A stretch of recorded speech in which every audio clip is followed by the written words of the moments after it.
My husband said I was selfish for refusing to loan his brother $15,000. That was before I showed him the Venmo requests I'd been ignoring for months. It started innocently enough. His brother Garrett had always been the family favorite. Charming, quick with a joke, perpetually broke. When he asked to borrow money for a new business venture, my husband Theo didn't hesitate. Family helps family, he said, typing out the transfer without discussion. That was 3 years ago. We never saw that money again. Now Garrett was back, this time needing funds for emergency dental work. Theo stood in our kitchen, phone in hand, waiting for me to agree. I'd been managing our finances since we got married. I was the one who saw our savings slowly depleting. No, I said simply. Theo's face hardened. He's my brother. He needs help. He always needs help. You're being cruel. I pulled out my phone and opened Venmo. What I showed him made his face go pale. For 8 months, Garrett had been requesting money from me directly. Small amounts at first, $20 here, $50 there. For groceries, the notes said. For gas. For my daughter's birthday gift. Then the request got bigger. $200 for utilities, $500 for car repairs, $800 for rent. I'd ignored every single one. Not because I was cruel, but because I'd done something Theo never thought to do. I'd looked into what Garrett was really spending money on. Remember when he said he needed $3,000 for his daughter's medical bills? I asked. Theo nodded slowly. She's on her mother's insurance. There were no medical bills. I pulled up screenshots I'd saved, photos from Garrett's Instagram, gambling at casinos, bottles of premium liquor, designer sneakers, all posted the same weeks he'd claimed to be destitute. He's scamming us, I said. He's been scamming your whole family for years. Theo sat down heavily. That can't be right. He wouldn't. I hired a private investigator. I interrupted. 3 months ago, when you wanted to co-sign a loan for him. I handed Theo the report. Garrett had credit cards maxed out at nearly $80,000. He'd borrowed from multiple family members, Theo's parents, his sister, 2 cousins, all with sob stories that never quite added up. None of them knew about the others. The investigator had found something else too. Garrett had been posting in online forums, bragging about his technique. He called it emotional arbitrage, manipulating family guilt for profit. There's a whole thread, I said quietly, where he discusses which family members are easiest to con. You're at the top of his list. He calls you his golden goose. Theo's hands shook as he read. I watched my husband's face cycle through disbelief, anger, and heartbreak. The brother he'd defended for years, the one he'd fought with me about, it was all a lie. I wanted to tell you sooner, I said, but I knew you wouldn't believe me without proof. Theo looked up, eyes red. What do we do?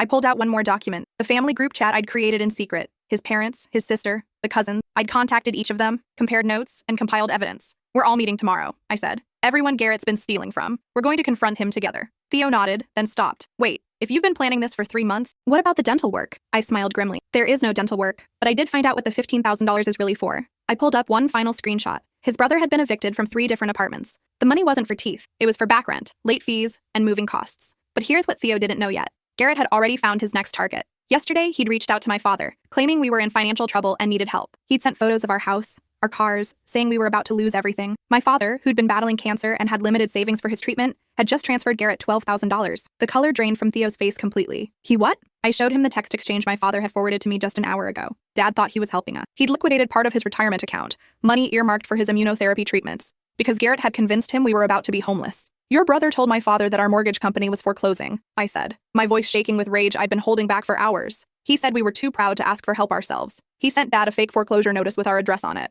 Theo grabbed the counter to steady himself. That money was for his treatment. I know. He could die without... I know, I repeated, harder this time. I'd spent the last hour on the phone with my father, trying to explain without completely breaking down. Dad had been apologetic, embarrassed that he'd fallen for it. But more than that, he'd been confused about why his son-in-law's brother would do something so cruel. I'd wanted to tell him the truth right then, that Garrett was a professional con artist who'd been bleeding his own family dry for years, that my husband's family had enabled this behavior since Garrett was a teenager, bailing him out of every bad decision with money and excuses. But I'd held back, because I had a plan. Tomorrow's meeting, I said to Theo. Your father's house. 2 p.m. Everyone will be there. What about your dad? I pulled out my laptop and opened a video call window. He'll be joining remotely, along with a few other people Garrett probably doesn't want to see. The next day, I arrived at my in-laws' house an hour early. Theo's mother, Patricia, answered the door with red-rimmed eyes. She'd been crying since I'd sent her the investigator's report last night. I can't believe I didn't see it, she said, leading me to the dining room where she'd already set out coffee and pastries that no one would touch. All those years, I just thought he was unlucky. He counted on that, I said. Theo's father, Raymond, sat at the head of the table, looking older than I'd ever seen him. The report had hit him hardest. Garrett had borrowed nearly $50,000 from his parents over the past 5 years, always with promises to pay it back once his next big thing came through. I gave him money for his daughter's private school tuition, Raymond said, his voice hollow. He told me her mother couldn't afford it, that he wanted to give his little girl opportunities. The daughter's in public school, I said gently. She always has been. Her mother confirmed it. Raymond's jaw clenched. Where's that money? Gone. Casinos mostly. Some online sports betting. The investigator traced his transaction. The doorbell rang. Theo's sister, Diane, arrived with her husband, followed by cousins Brandon and Whitney. Each of them carried the same shell-shocked expression. Each of them had received their own copy of the report last night, detailing exactly how much Garrett had taken from them. Brandon had loaned Garrett $8,000 for a car after his was supposedly totaled. Garrett still drove a 15-year-old sedan with a dented bumper. Whitney had given him $5,000 for his daughter's medical expenses. There were no medical expenses. Diane had co-signed an apartment lease for him 2 years ago. He'd stopped paying rent after 3 months, leaving her credit score destroyed and owing $12,000 to the landlord. We gathered around the dining room table, this family that had always prided itself on loyalty and forgiveness. The investigator had tallied the total. Garrett had stolen over $140,000 from his own relatives in the past 5 years alone. How do we know he's coming? Whitney asked. Because I told him we were having a family meeting to discuss a business investment opportunity, Theo said. His voice was flat, emotionless.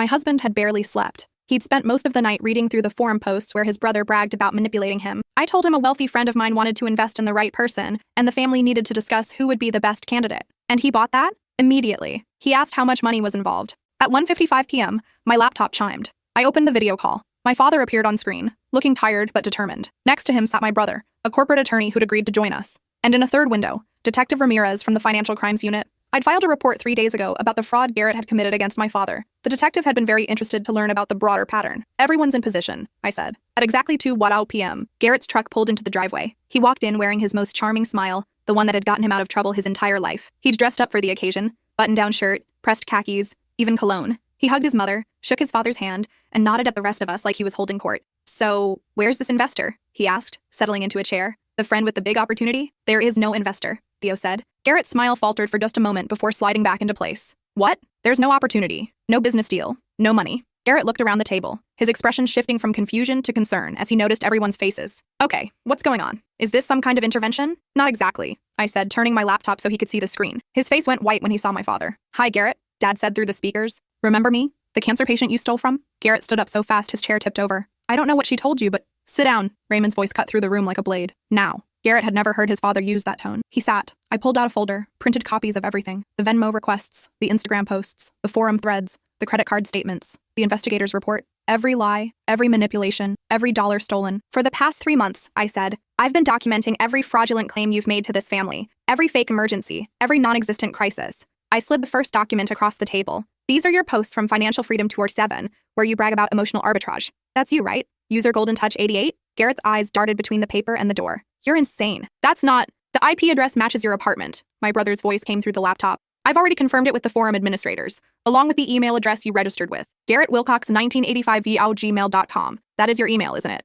Garrett's throat bobbed as he swallowed. Brandon leaned forward. The car I gave you $8,000 for, the one that was supposedly totaled. Want to explain why it's still in your ex-wife's driveway? I drove by this morning. My daughter's medical bills, Whitney added, her voice shaking with barely controlled anger. The ones I gave you $5,000 for. I called the hospital. They have no record of treating her for anything you claimed. The apartment lease I co-signed, Diane said. The one where you destroyed my credit. I found out you moved your girlfriend in and used the rent money to take her to Vegas 4 times. Garrett held up his hands. Okay, look, I can explain all of this. I made some mistakes, sure, but you told my father that we were about to lose our house, Theo said. Each word was precise, controlled. You sent him a forged foreclosure notice. You took money meant for his cancer treatment. That was a misunderstanding. You called him yesterday, I interrupted, pulling out my phone. After he sent you the money. Want to hear the recording? I pressed play. Garrett's voice filled the room, smooth and concerned. I know this is hard, but I promise Theo and your daughter will be okay. I'm going to help them through this. That's what family does. And hey, if you have any other savings you could access, it might help cover their moving costs too. My father's voice, weak from treatment. I wish I had more to give. This is all I have left. Garrett's response.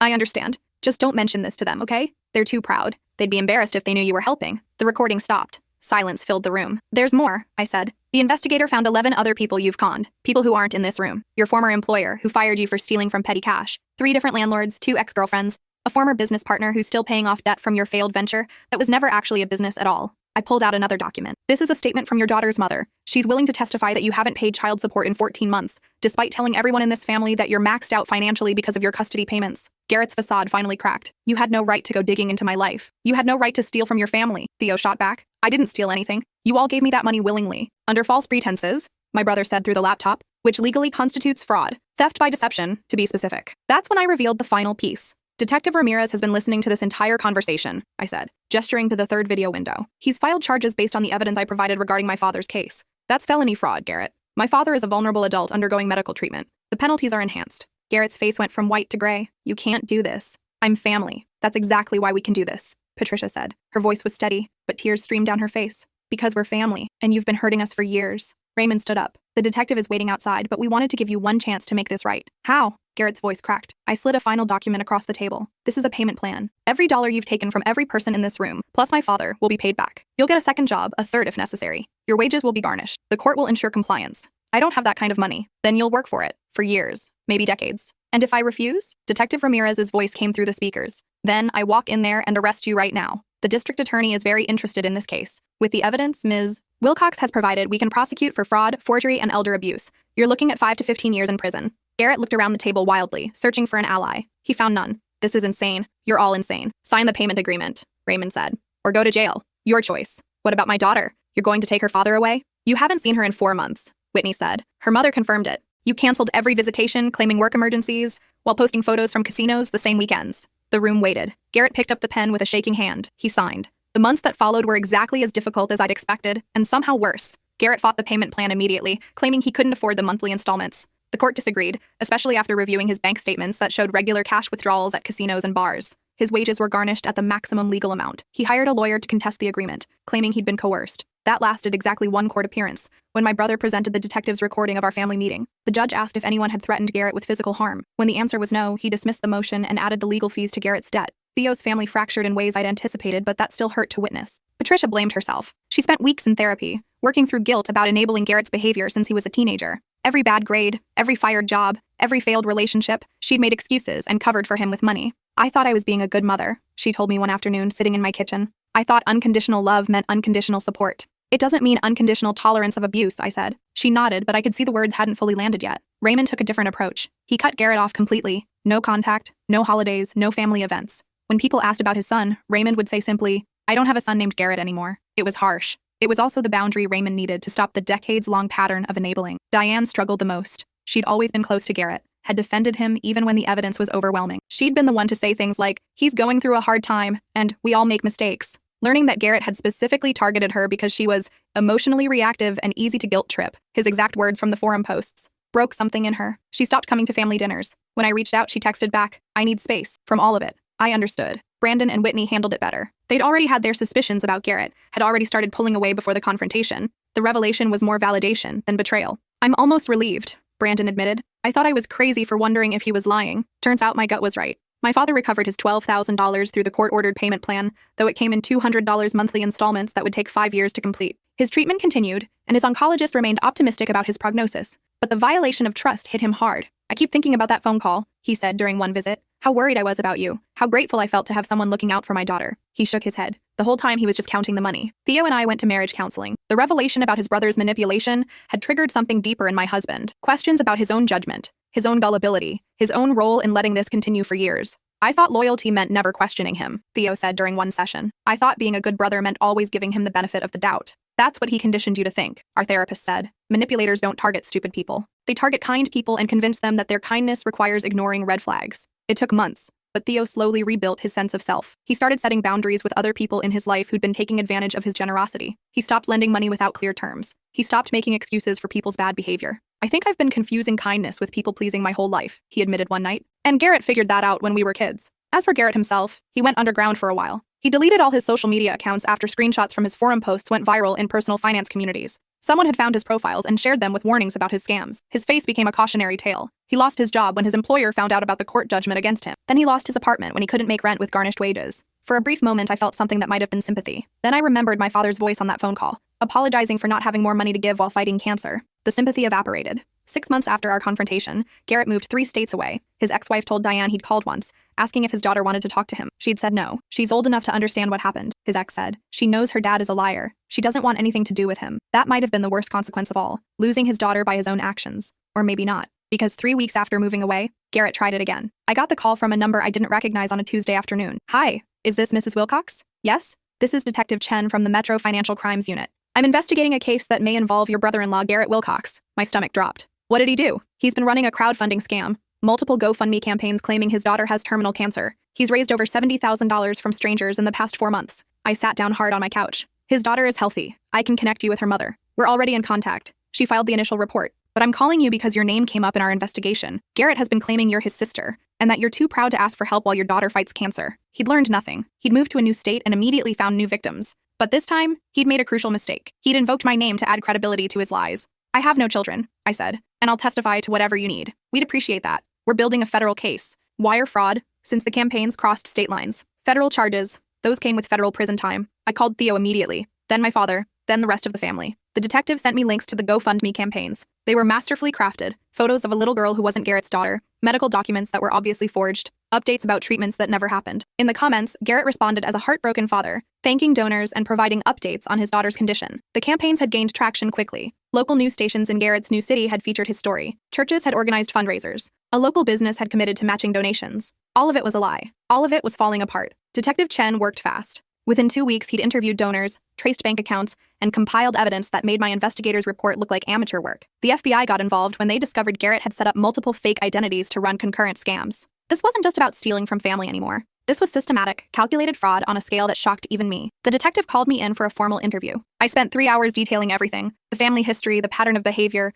the forum posts about emotional arbitrage. I provided copies of all my previous evidence. This helps establish prior bad acts, Detective Chen explained. Shows a pattern of deception for financial gain. How much trouble is he in? Federal wire fraud carries up to 20 years per count. We're documenting at least 15 separate counts across multiple campaigns. He's also facing state-level charges for forgery and identity theft. What about the people who donated? GoFundMe has already refunded all donations. But the psychological harm? People who thought they were saving a child's life? That's something else. The detective showed me victim statements. People who donated their last $50. A grandmother who'd sent $500 she'd saved for her own medical care. A church group that had organized a bake sale to raise money. Reading those statements, I felt something shift in me. This wasn't just about family anymore. This wasn't just about teaching Garrett a lesson or setting boundaries. This was about protecting other people from becoming victims. I'll testify, I said again, whenever you need me. The arrest made national news, not because of the amount stolen, $70,000, while significant, wasn't record-breaking, but because of the particular cruelty of the lie, claiming a child had cancer, using photos of someone else's daughter, manipulating people's compassion for sick children. The story went viral. News crews showed up at Raymond and Patricia's house. Reporters called Theo's office. Someone found my Facebook profile and sent me dozens of messages asking for interviews. I declined all of them. This wasn't about publicity or revenge. It was about justice. But Diane did an interview with the local news. She sat in front of the camera, her face composed, and told the truth. My brother has been manipulating our family for over a decade, she said. We enabled it because we loved him. We made excuses because he was family. But love without accountability isn't love, it's complicity. The interview sparked a broader conversation about financial abuse within families. Support groups formed. People shared their own stories of being conned by relatives. The term emotional arbitrage became shorthand for familial manipulation. Garrett's forum posts were analyzed by psychologists and criminologists. One professor used them as a teaching tool about the psychology of con artists. The consensus? Garrett wasn't a desperate man making bad choices. He was a calculating predator who'd been honing his skills for years. The trial took 18 months to prepare. Garrett's public defender tried every angle: mental illness, addiction, childhood trauma. None of it stuck. The evidence was too overwhelming, the pattern too clear, the deliberateness too obvious. I testified on the second day of trial. The prosecutor asked me to walk through the family history of Garrett's cons.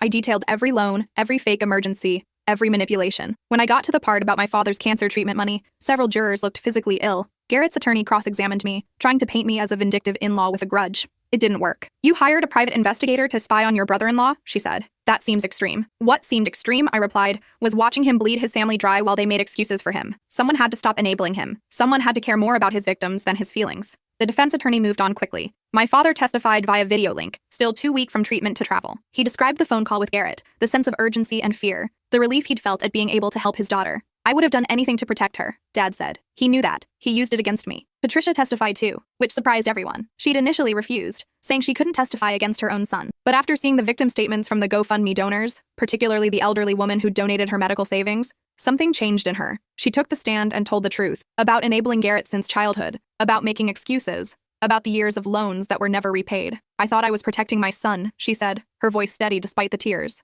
I didn't realize I was helping him hurt other people. Garrett's attorney didn't cross-examine her. What could she possibly ask? The jury deliberated for 4 hours. Guilty on all 15 counts of wire fraud, guilty on 8 counts of identity theft, guilty on 6 counts of forgery. The judge scheduled sentencing for 6 weeks later. On sentencing day, the courtroom was packed. Victims from the GoFundMe campaigns, family members, reporters, people who'd been following the case online and wanted to see justice served. The prosecutor requested the maximum sentence, 20 years on the lead charge, plus consecutive time on other counts. She argued that Garrett's pattern of behavior, his lack of remorse, and his targeting of vulnerable populations warranted the harshest penalty. Garrett's attorney argued for leniency, claimed her client had mental health issues, substance abuse problems, a traumatic childhood. Patricia sat in the front row and didn't react. She'd spent the past year in therapy, working through the guilt of enabling behavior she now recognized as predatory. The judge listened to both arguments. Then he asked if Garrett wanted to make a statement. Garrett stood up. For a moment, I thought he might actually show remorse, might actually take responsibility. Instead, he blamed everyone else. My family set me up, he said. They coordinated against me because they were jealous of my success. The GoFundMe campaigns were legitimate.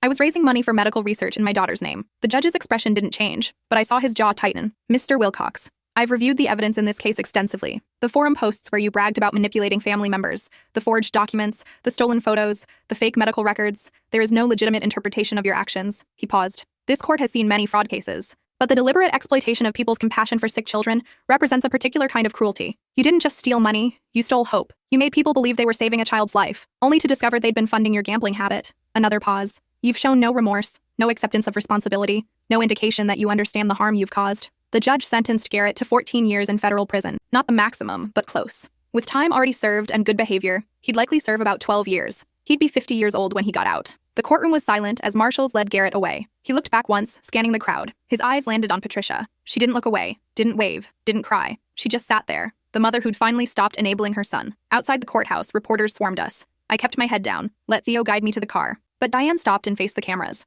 "I want to say something to anyone who's being manipulated by a family member," she said. "Love doesn't mean accepting abuse. Loyalty doesn't mean ignoring harm. And sometimes the most loving thing you can do is hold someone accountable for their actions." She paused. "I wish we'd done that years ago, before he hurt so many people, before he destroyed so much trust. If you're in a similar situation, don't wait as long as we did." The clip went viral. It was shared hundreds of thousands of times, with people commenting about their own experiences with manipulative family members. Diane started a blog about recovering from familial financial abuse. It grew into a support community with thousands of members. She turned her pain into purpose, helping others recognize and escape similar situations. 3 years after Garrett's sentencing, my father went into remission. We celebrated at his favorite restaurant. My family, Theo's family, everyone who'd been through this ordeal together. Patricia brought photos of a community garden she'd started, a project she'd thrown herself into during recovery. "I needed to nurture something," she explained, "to help things grow instead of enabling things to die." Raymond was quieter than he used to be, but present in ways he hadn't been before. He'd retired early to spend more time with Patricia. They'd started volunteering at a financial literacy program, teaching people about recognizing scams and predatory behavior. Brandon had gone back to school to become a therapist, specializing in helping families navigate complex dynamics. Whitney had written a book about her experience called The Golden Child Syndrome, When Family Favorites Become Family Thieves. Theo and I were trying for a baby, something we'd postponed during the chaos of the past few years. We'd finally felt stable enough, secure enough to expand our family. "Do you think about him?" Theo asked me one night as we were falling asleep. I knew he meant Garrett. "Sometimes," I admitted. "I wonder if prison changed him, if he finally understands what he did. And I don't think it matters. He made his choices, we made ours. Both led to consequences." Theo was quiet for a moment. "I used to think family meant forgiving everything, accepting everyone no matter what. And now? Now I think family means caring enough to tell the truth, even when it hurts." 6 months later, we got a letter. From Garrett. It had been forwarded through several addresses before reaching us. Prison mail, carefully screened. I stared at the envelope for a long time before opening it. Theo stood beside me. "You don't have to read it," he said. "I know, but I opened it anyway." The letter was short. "I've had a lot of time to think about what I did, about why I did it, about who I hurt. The prison psychologist says I have NPD, narcissistic personality disorder. She says I've been manipulating people since I was a kid, learning what worked to get what I wanted. She says it doesn't excuse my behavior, but it explains some things. I've started treatment, group therapy, individual counseling. I'm not sure I even know who I am without the lies. I don't expect forgiveness. I don't deserve it. But I wanted you to know I finally understand what I took from everyone. It wasn't just money. It was trust, safety, the ability to believe people when they say they need help. I destroyed that. For my whole family. For strangers who were just trying to be kind. I'm sorry. I know it doesn't fix anything, but I needed to say it. Garrett." I read it twice. Theo read over my shoulder. "What do you think?" he asked. I folded the letter carefully and put it back in the envelope. "I think he's saying what he needs to say to feel better about himself." "You don't believe him?" "I don't know. Maybe he does feel remorse. Maybe the therapy is working. Maybe 12 years in prison will fundamentally change who he is." I looked at my husband. "But it doesn't change what he did. It doesn't undo the harm. And it doesn't obligate us to respond." Theo nodded slowly. "So we don't write back?" "We don't write back." I put the letter in a drawer and closed it. Some people spend their whole lives waiting for apologies that will never come, or getting apologies that don't mean anything, or accepting apologies and pretending the harm never happened. We chose differently. We chose to move forward without needing Garrett's redemption arc to feel complete. 5 years after the trial, I got a call from Detective Chen. "I wanted to let you know," he said.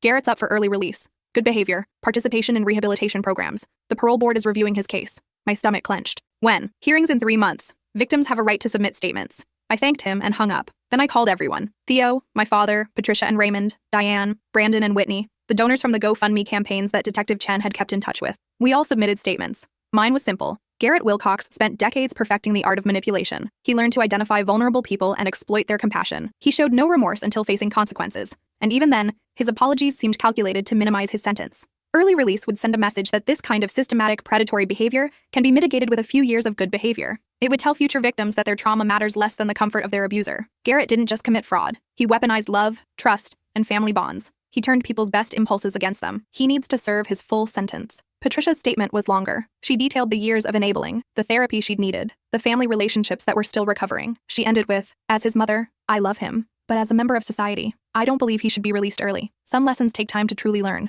The parole board denied his request. Garrett would serve his full sentence. 8 years after the trial, our daughter Evie turned 2. We'd waited a long time to have her. Years of processing trauma, building financial stability, creating a home environment free from the chaos of Garrett's manipulation. She was worth the wait. Patricia was an attentive grandmother, the kind who showed up for every birthday and milestone. But she maintained healthy boundaries, never offering to babysit overnight or take on caregiving responsibilities that might recreate old patterns. I want to be present, she explained, but I also want to make sure I'm not overstepping. I'm still learning the difference. Raymond brought books instead of toys, carefully selected stories about honesty, courage, and standing up for what's right. I want her to learn these lessons younger than we did, he said. Diane's daughter and Evie were close in age. We got together for play dates, watching our girls build block towers and paint messy pictures. Do you think about it? Diane asked me one afternoon while the kids napped. What we'll tell them when they're older? About their uncle? Sometimes, I admitted, but I think we tell them the truth, that people sometimes make bad choices. That love means holding each other accountable, that protecting yourself isn't selfish. And if they ask if they'll ever meet him, we'll let them decide when they're old enough to understand, but we'll make sure they know the full story first. My father visited often, now in full remission. He'd paid off his medical debt,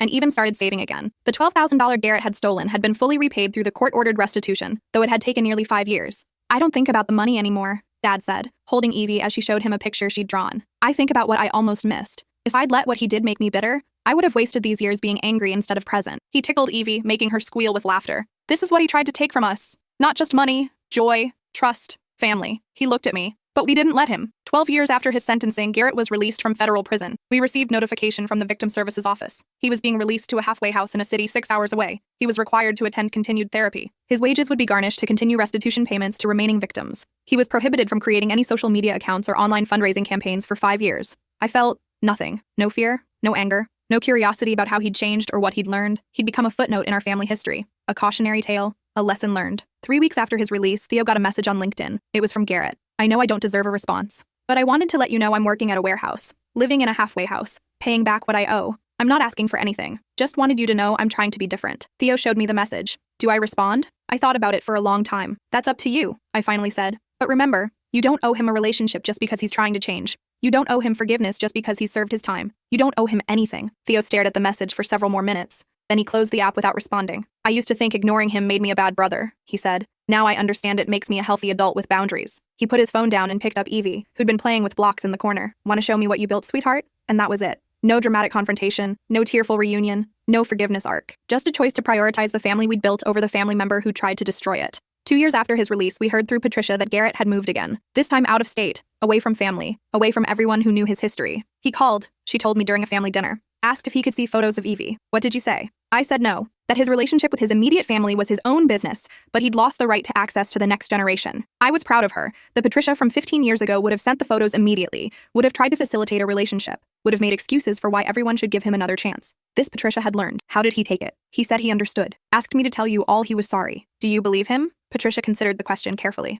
I think he's sorry he got caught. Sorry he lost everything. Sorry his actions had consequences. Whether he's actually sorry for the harm he caused? She shrugged. I don't know. And I've learned I don't need to know. His redemption isn't my responsibility. 5 years after his release, 17 years after the original family confrontation, I was cleaning out old files when I found the folder. All the evidence I'd collected, the investigator's report, the forum posts, the Venmo requests, the court document. I'd kept it all. A comprehensive record of everything Garrett had done. Theo found me sitting on the floor of my office, papers spread around me. What are you doing? Deciding whether to keep these or throw them away. He sat down beside me, picking up a printout of one of Garrett's forum posts. I can't believe this was our life, he said. It feels like it happened to different people. In a way, it did. We were different now. Stronger, more cautious about who we trusted, but also more confident in our ability to recognize manipulation. We'd built a family rooted in honesty and accountability, instead of enabling and excuses. So do we keep it? Theo asked. I gathered the papers into a neat stack. Yes, but not for us. I put them in a storage box, labeled and dated. For Evie, when she's old enough, so she knows the whole story. So she understands why we made the choices we made. Theo nodded. And so she knows that protecting yourself isn't selfish.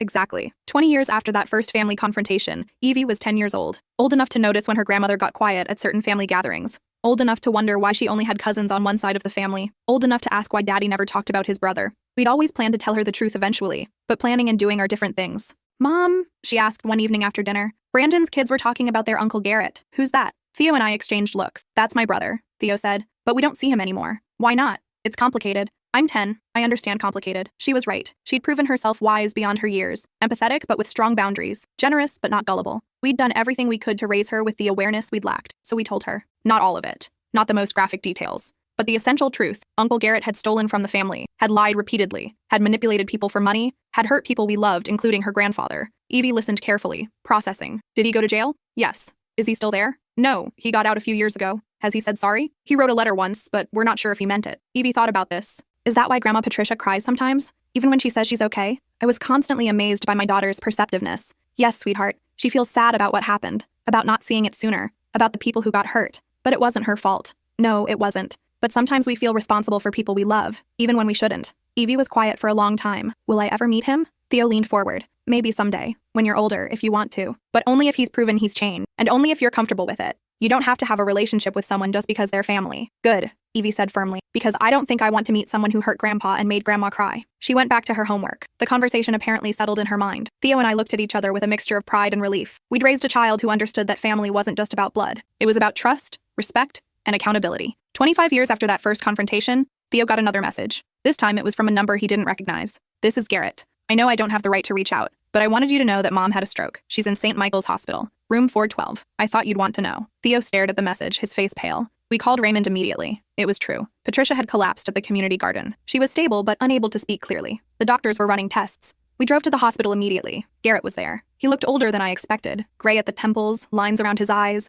the swagger completely gone. He wore a warehouse uniform and carried a battered backpack. He saw us and stood up immediately. Theo, I'm sorry, I didn't know if you'd... How is she? Theo's voice was flat, controlled. Stable. Dad's with her now. They're running more tests. Awkward silence. I'm going to go in, Theo said, not looking at his brother. Can I? No. Theo walked into Patricia's room and closed the door. I was left standing in the hallway with Garrett. He shifted uncomfortably. You look good. Happy. I didn't respond. I heard you have a daughter now. That's great. Still nothing from me. Look, I know I don't deserve to be here, but she's my mom. When the hospital called, I couldn't just... You don't get to do this. I interrupted. Do what? Pretend like enough time has passed that we can just have a normal conversation, like what you did was a misunderstanding instead of a systematic betrayal. Garrett's shoulders slumped. I've been in therapy for 17 years. I've paid back nearly half the restitution. I work 60-hour weeks to afford my rent and the court payments. I haven't gambled in 12 years. I'm trying. Good. Keep trying. But don't expect us to celebrate your recovery or welcome you back into the family you tried to destroy. I'm not asking for... Aren't you? Isn't that why you're here? Hoping Patricia's stroke will be the thing that brings us all back together? The crisis that forces forgiveness?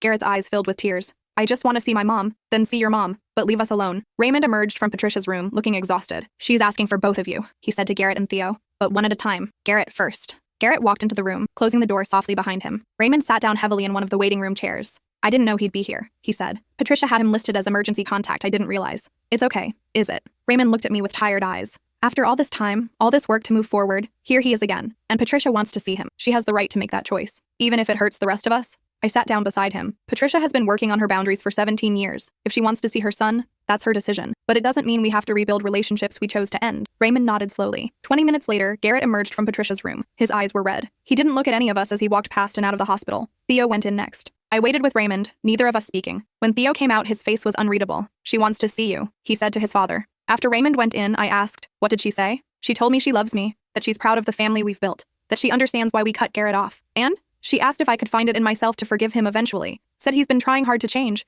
that maybe after she's gone we could... Theo's voice cracked. I told her I'd think about it, but we both knew I was lying to make her feel better. I put my arms around my husband. You don't have to forgive him. Not for her. Not for anyone. I know. But I hate that this is still affecting us. Still taking up space in our lives. It's been 25 years and he's still causing pain. That's not on you, that's on him. Patricia recovered from her stroke, though she needed speech therapy and had limited use of her right arm. She moved in with Raymond, who retired fully to care for her. Garrett visited occasionally. We knew because Patricia would mention it carefully, gauging our reactions. He brings groceries, she said once. Helps your father with yard work. That's good, I said, non-committal. He asks about you sometimes. About Evie. I'm sure he does. Patricia studied my face. You're never going to forgive him, are you? Probably not. And I think that's okay. She nodded slowly. I used to think forgiveness was mandatory, that holding on to anger was toxic. But my therapist helped me understand. Forgiveness is a choice, and choosing not to forgive someone who hurt you isn't the same as being consumed by bitterness. Exactly. I forgave him because I needed to for my own peace, but I don't expect anyone else to. And I never invite him when I know you'll be here. He understands that boundary. Thank you for respecting that. Of course. Patricia reached over and squeezed my hand with her good one. You saved this family. By refusing to enable him. By gathering evidence.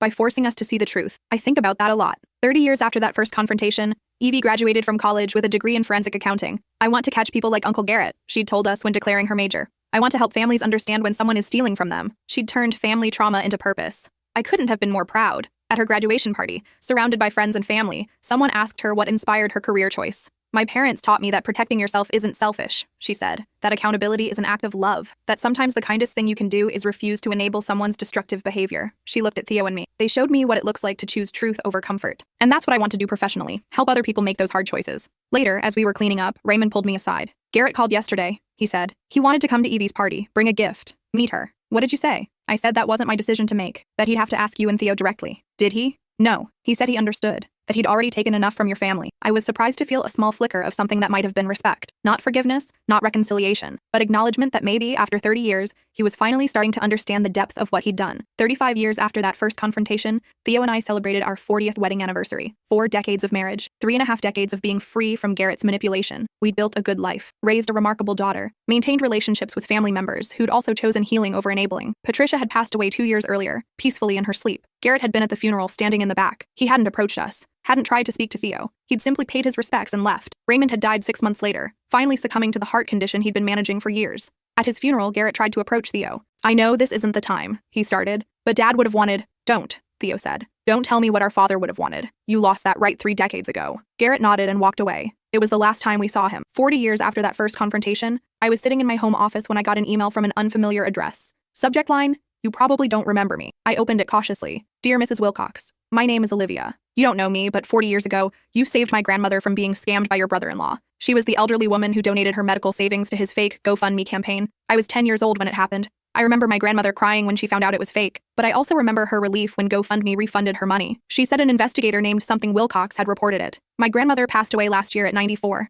Before she died, she told me she'd always wanted to thank you, that you could have just gotten your own money back and ignored everyone else he'd scammed, but you didn't. So I'm thanking you on her behalf, and I'm letting you know that the $500 she got refunded allowed her to have surgery she'd been putting off. That surgery gave her 15 more years of life, 15 more years of birthday parties and holidays, and being present for her family. She got to meet her great-great-grandchildren because of you. Thank you. Olivia Chen. I read the email 3 times. Then I called Theo and read it to him. When I finished, there was silence on the line. Then, we did the right thing. I know. It was worth it. All of it. The confrontation, the trial, the years of estrangement. It was worth it. Yes. 45 years after that first confrontation, Evie called me with news. Mom, you need to see this. She sent a link to a news article. Former con artist creates support program for addiction recovery. The article featured an interview with Garrett. He was 70 years old now, no longer the charming manipulator from my memories. He looked weathered, humbled, completely different. The program he'd created helped people with gambling addiction navigate financial recovery. It provided free counseling, debt management assistance, and accountability support. I spent 30 years destroying lives, Garrett said in the interview. I'm spending whatever time I have left trying to help people avoid the mistakes I made. The article detailed his work. Hundreds of families helped. Thousands of dollars in restitution paid, a network of support groups across 3 states. What do you think? Evie asked. I think he's doing good work. Do you want to reach out? Tell him you saw it? No. Why not? Because his redemption isn't about me. It's about the people he's helping now. And because after 45 years, I've finally reached a place where I don't think about him at all. Really? You don't think about him? I paused, considering. Maybe occasionally, when I see news stories about financial abuse, when I teach your kids about healthy boundaries. But he's not a central character in my life anymore. He's just someone who used to be in it. That seems healthy. It is. And that's the ending I wanted. Not forgiveness, not reconciliation, just indifference. The ability to see his name and feel nothing. 50 years after that first confrontation, I was 80 years old. Theo and I sat on our porch watching our grandchildren play in the yard. Evie's twins, now teenagers themselves, were teaching the younger kids how to climb trees. Do you ever think about that night? Theo asked. When you showed me all the evidence? Which part? The part where you decided to do something instead of just accepting it. Most people would have just paid him the $15,000 to avoid the conflict, but the conflict was already there. I just made it visible. Theo squeezed my hand. You changed our whole family's trajectory. Mine, my parents, Diane's, everyone's. We changed it. Together. No, Theo said firmly. You changed it. I was ready to hand over the money. I would have kept enabling him for decades more. You're the one who said enough. I watched our grandchildren play, thinking about the legacy we'd built. Not just in the family we'd created, but in the boundaries we'd modeled, the accountability we'd demanded, the truth we'd refused to ignore. I'm glad I did, I said finally, even knowing how hard it would be. I'm glad I said no. 52 years after that first confrontation, Theo passed away peacefully in his sleep. At his funeral, someone I didn't recognize approached me. Mrs. Wilcox? I nodded. I'm Garrett's daughter. I know we've never met. I know the history, but I wanted to tell you something. She pulled out a letter, worn from years of handling. My dad wrote this before he died last year. He asked me to give it to Uncle Theo if I ever had the chance. He's gone now, but I thought you should have it. I took the letter but didn't open it. Thank you. After she left, Evie found me sitting alone. What's that? A letter from Garrett. He died last year, apparently. Are you going to read it? I looked at the envelope. After everything, 52 years of boundaries and healing and moving forward, did I want to know what Garrett had to say? Yes, I decided. But not today. Today is about your father, about celebrating his life, about remembering the man he became after choosing accountability over enabling. When will you read it? Maybe never. Or maybe someday when I'm curious. But either way, it doesn't matter. It doesn't change anything. I put the letter in my purse and went back to celebrating my husband's life. The man who'd learned that love meant boundaries, that family meant accountability, that sometimes the kindest thing you can do is refuse to accept someone's worst behavior. We'd built a good life together. A honest life. A life where our children and grandchildren knew that protecting yourself wasn't selfish, and that saying no was sometimes the most loving response. And in the end, that was enough. 3 months after Theo's funeral, I finally opened Garrett's letter. It was short. Theo, I don't know if you'll ever read this. I don't know if you should, but I'm dying, and there are things I need to say. You were right. About everything. I was a parasite. A liar. Someone who saw love as weakness to exploit instead of strength to honor. It took me 20 years to understand what I'd done. Another 20 to rebuild a life that wasn't based on manipulation. And these final years to realize I wasted decades of my life hurting people instead of helping them. I can't undo any of it. Can't give back the years. Can't restore the trust. Can't repair the relationships I destroyed. But I want you to know, your wife saved my life by stopping me. If she hadn't gathered that evidence, if you hadn't confronted me, I would have kept going until I ended up dead or in prison permanently. Instead, I got a chance to change. To become someone who helps instead of hurts. To create something good out of all that destruction. I know it's too late for us. I know I'll never be your brother again. I know I don't deserve forgiveness. But I wanted you to know that your boundary, your refusal to enable me, gave me the chance to finally become someone worth respecting. Thank you for that. Even if you never wanted to speak to me again, thank you. Gee, I read it twice. Then I put it back in the envelope and filed it away with all the other documents from that era. Not because it changed anything, not because it earned forgiveness retroactively, but because it confirmed what I'd always known. Setting boundaries wasn't cruel. It was necessary. Not just for us, but for Garrett too. By refusing to enable his destruction, we'd given him space to either change or face consequences. He'd gotten both. I'm 85 years old now. My daughter is a renowned forensic accountant who's helped hundreds of families. My grandchildren are grown, thriving, equipped with the tools to recognize and reject manipulation. Sometimes I think about that night 55 years ago, when Theo asked me to loan his brother money and I said no. When I showed him evidence that shattered his world, but ultimately saved our family. Would I make the same choice knowing everything that would follow? The years of conflict, the trial, the estrangement, the complicated grief when Garrett died. Yes. 1,000 times yes. Because saying no to enabling someone's destruction is an act of love. Sometimes the most loving thing you can do is refuse to participate in someone's self-destruction. We taught our daughter that. She's teaching her children that. And someday, they'll teach their children that. That's the real legacy. Not the money recovered or the justice served or the boundaries maintained. The legacy is teaching the next generation that they don't have to sacrifice themselves on the altar of family loyalty. That protecting yourself isn't selfish. That love without accountability isn't love. It's complicity. I'm at peace with all of it. The confrontation, the consequences, the choice to never reconcile. Because in the end, we didn't just protect ourselves from Garrett, we protected everyone who came after us from making the same mistakes. And that was worth everything.